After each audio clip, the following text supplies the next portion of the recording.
নমস্কার বন্ধুরা, স্বপ্নের রান্নাঘরে আপনাদের সবাইকে স্বাগত জানিয়ে আজ আমি আবারও একটা নতুন রেসিপি শুরু করতে চলেছি।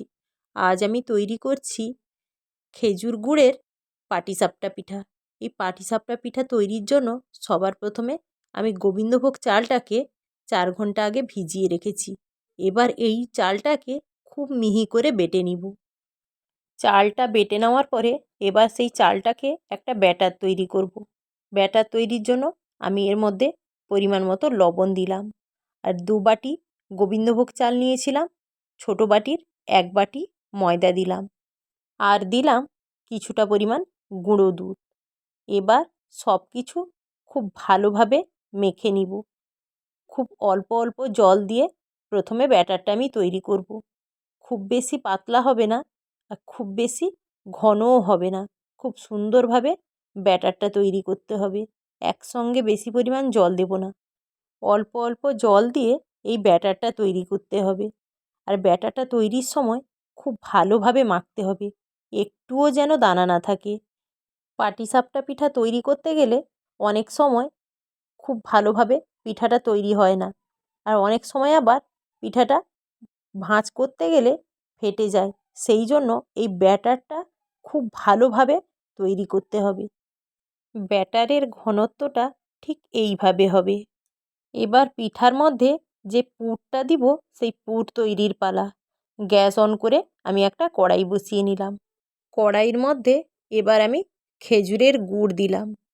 খেজুরের গুড়, নারিকেল আর কুড়ে রাখা অল্প পরিমাণে আদা, এই 3টে উপকরণ দিয়ে আমি খুব সুন্দরভাবে একটা পুর তৈরি করব।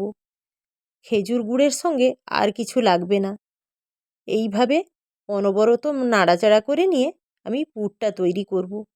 খেজুরের গুড়ের সঙ্গে অল্প পরিমাণ আদা মিশিয়ে এই পুরটা তৈরি করলে এটা যেন অসাধারণ স্বাদের তৈরি হয়।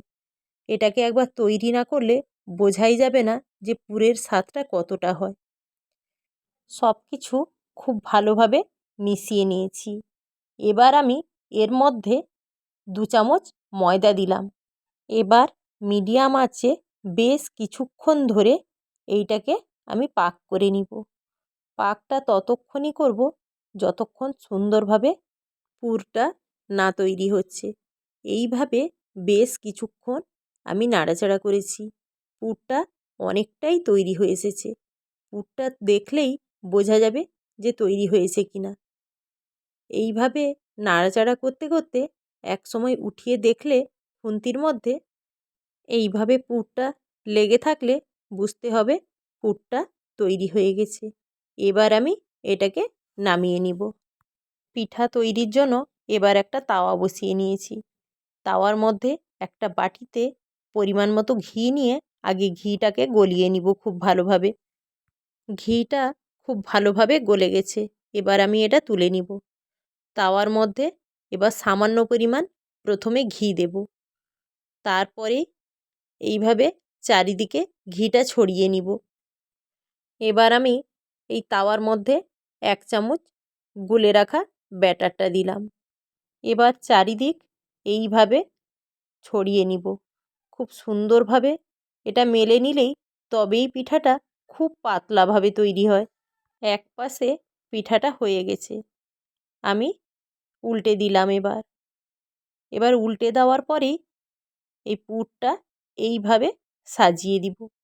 শীত মানে খেজুরের গুড়, আর এই খেজুরের গুড় দিয়ে এত সুন্দর সুন্দর পিঠা তৈরি হয় তা বলে বোঝানোর নেই। এবার আমি আবারও কিছুটা পরিমাণ ঘি দিলাম। ঘি দিয়ে এপিঠ ওপিঠ হালকা লাল করে ভেজে আমি তুলে নিব। আজকের এই পিঠাটা ছোট বড় সবারই প্রিয়। এই পিঠাটা খেতেও যতটা সুস্বাদু আর বানাতেও ততটাই সহজ। পিঠা তৈরি হয়ে গেছে। এবার আমি পিঠাটা ঢেলে নিব। একে একে সব পিঠাটা আমি এইভাবে তৈরি করব। তাওয়ার মধ্যে আবারও কিছুটা পরিমাণ ব্যাটার দিলাম। ব্যাটারটা দেওয়ার পরে খুব সাবধানে এইভাবে চারিদিকে ছড়িয়ে নিব। অল্প কিছু সময় এইভাবে থাকলে আরেক পিঠ উল্টে দিতে হবে। এক সাইড হয়ে গেছে। এবার আমি উল্টে দেওয়ার পরে এইভাবে পুরটা দিয়ে দিব। পুরটা দেওয়ার পরে খুব সুন্দর করে ভাঁজ করে নিয়ে ঘি দিয়ে এপিঠ ওপিঠ হালকা লাল করে ভেজে নিলেই তৈরি হয়ে যাবে এই লোভনীয় পাটিসাপটা পিঠা। একে একে সব পিঠাটা আমি এইভাবেই তৈরি করব। পিঠা তৈরি হয়ে গেছে। এবার আমি পিঠাটা দেখাবো যে কতটা তুলতুলে নরম আর খুব সুন্দরভাবে তৈরি হয়েছে।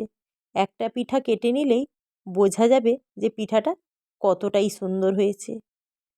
পিঠাটা নরম তুলতুলে আর সুস্বাদু স্বাদের তৈরি হয়েছে। এবার পরিবেশনের পালা। আমার এই রান্নার ভিডিওটা আপনাদের যদি ভালো লেগে থাকে আপনারা অবশ্যই লাইক, কমেন্ট, শেয়ার করবেন। আর নিত্য নতুন রান্নার ভিডিও পেতে আমার চ্যানেলটিকে অবশ্যই সাবস্ক্রাইব করবেন।